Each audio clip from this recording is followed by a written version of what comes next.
साथियों नमस्कार। आप देखना शुरू किए हैं i4G टीवी नेटवर्क। मैं हूं इंतजार। दोस्तों, आज के इस खास वीडियो शो में हम फिर चर्चा करेंगे बिहार की मौजूदा सियासत व प्रतिपक्ष के नेता तेजस्वी प्रसाद यादव की सियासी रणनीति के बारे में। तेजस्वी प्रसाद यादव का जो बयान आ रहा है चुनावी सभाओं में, वह काफी सुर्खियों में है। खूब चर्चाएं हो रही है। सीमांचल के कटिहार में चुनावी सभा को संबोधित करते हुए प्रतिपक्ष के नेता तेजस्वी प्रसाद यादव ने एक ऐसा बयान दिया है जिसको ले सियासी पारा चढ़ता नजर आ रहा है। प्रतिपक्ष के नेता व इंडिया महागठबंधन की ओर से घोषित मुख्यमंत्री उम्मीदवार, या यूं कहूं कि मुख्यमंत्री के चेहरे तेजस्वी प्रसाद यादव ने वक्फ संशोधन कानून को ले एक बड़ा बयान दिया है। और जैसे ही उनका यह बयान आया है, उसको ले कई तरह की बहसें सियासी गलियारों से लेकर आम व खास के बीच होने लगी है। अलग अलग तरीके से चर्चाएं भी की जाने लगी है। कटिहार में एक चुनावी सभा को संबोधित करते हुए प्रतिपक्ष के नेता तेजस्वी प्रसाद यादव ने कहा कि अगर उनकी सरकार बनी तो वक्फ संशोधन बिल को कूड़ेदान में फेंक डालेंगे। जैसे ही उनका यह बयान आया, विपक्ष पूरी तरह से हमलावर हो गई। दोस्तों, क्या ऐसा लगता है कि जो कानून बन गया उसे बिहार की सरकार या कोई भी राज्य की सरकार खत्म कर सकती है, हटा सकती है? जवाब होगा कि नहीं, क्योंकि कानून देश की सर्वोच्च सदन लोकसभा व राज्यसभा द्वारा बनाई गई बहुमत के आधार पर। सुप्रीम कोर्ट का फैसला भी इस मामले में आ चुका है। कुछ बिंदुओं को हटाते हुए सुप्रीम कोर्ट ने इस कानून की वैधानिक मान्यता दे दी। ऐसे में यह समझना बेहद जरूरी है कि तेजस्वी प्रसाद यादव इस तरह का बयान क्यों दे रहे हैं, क्या है इसके पीछे की रणनीति। दोस्तों, जो सियासी जानकार कह रहे हैं, जो राजनीतिक पंडित कह रहे हैं, उनकी माने तो आप ये समझ लीजिए कि सीमांचल में 2020 के चुनाव की तरह इस बार के चुनाव में भी असदुद्दीन ओवैसी की पार्टी AIMIM काफी मजबूत स्थिति में नजर आ रही है। 2020 के विधानसभा चुनाव में AIMIM ने 5 सीटें जीती थी और तेजस्वी प्रसाद यादव व उनके दल को काफी नुकसान पहुंचाया था। कहा यह भी जाता है राजनीतिक गलियारों में कि तेजस्वी प्रसाद यादव के मुख्यमंत्री बनने के सपने को असदुद्दीन ओवैसी की पार्टी ने पूरी तरह से चकनाचूर कर दिया। यानी करीब 15 से 20 सीटों पर जबरदस्त नुकसान पहुंचाया। हालांकि चुनाव जीतने के बाद 4 विधायक आरजेडी में चले गए, दल बदल लिए। ठीक उसी तरह से 2025 के चुनाव में बड़ी चुनौती इंडिया गठबंधन को मिलती दिख रही है।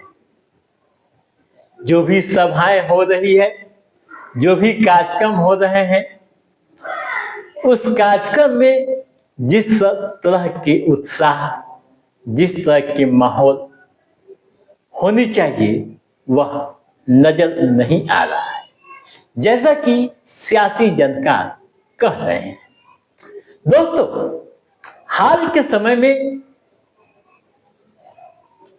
इंडिया महागठबंधन ने अपना मुख्यमंत्री व उप मुख्यमंत्री का चेहरा सामने ला दिया।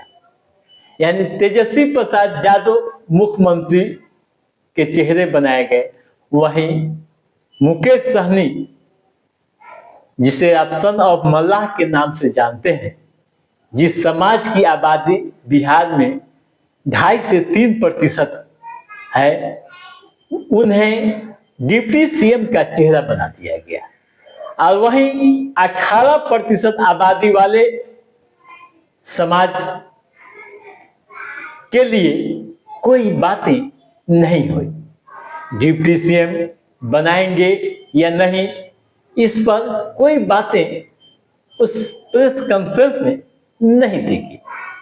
जैसे ही तेजस्वी प्रसाद यादव के मुख्यमंत्री व मुकेश सहनी को डिप्टी सीएम बनाए जाने का ऐलान हुआ, उसके बाद से सियासी पारा काफी चढ़ गया। अलग अलग प्लेटफॉर्मों पर इंडिया गठबंधन के इस निर्णय की आलोचना की जाने लगी। सोशल मीडिया पर यूजर्स अलग अलग तरीके से कमेंट भी लिखने लगे।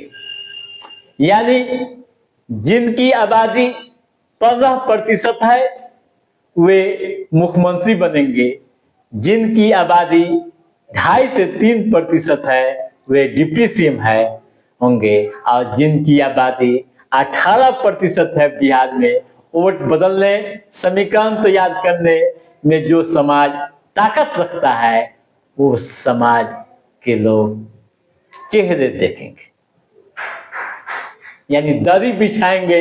इस तरह की बातें भी सोशल मीडिया पर देखी गई। काफी नाराजगी सामने आने के बाद तेजस्वी प्रसाद यादव व उनकी टीम, या यूं कहूं कि इंडिया महागठबंधन का टेंशन बढ़ता हुआ दिखने लगा है। सीमांचल जैसे क्षेत्र, जहां मुसलमानों की आबादी पूरी तरह से निर्णायक है, 25 विधानसभा सीटें ऐसी हैं जहां मुस्लिम वोटर्स जो चाहते हैं वो फैसला कराने में ताकत रखते हैं। 15 विधानसभा ऐसे हैं जहां मुसलमानों की आबादी 15 से 30%, कहीं 35% है। जो चुनावी पंडित कह रहे हैं, जो राजनीतिक विश्लेषक कह रहे हैं, उनकी माने तो आप यह समझ लीजिए कि इस बार भी भारी नुकसान सीमांचल के क्षेत्रों में इंडिया महागठबंधन को ओवैसी की पार्टी पहुंचा सकती है, जिस तरह के सियासी हालात वहां बनते नजर आ रहे हैं।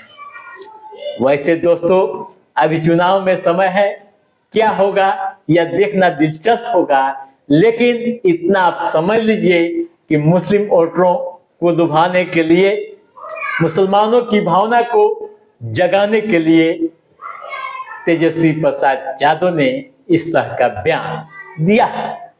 दोस्तों, समझने की बात है कि जो कानून बनाती है जो सदन, वही सदन कानून में बदलाव लाती है। बाहर का कोई व्यक्ति या बाहर से कोई आदमी, कोई नेता किसी कानून को जो केंद्र की दोनों सदनों द्वारा बनाई गई है उसे न तो बदल सकता है, न ही उसमें कुछ नया कर सकता है।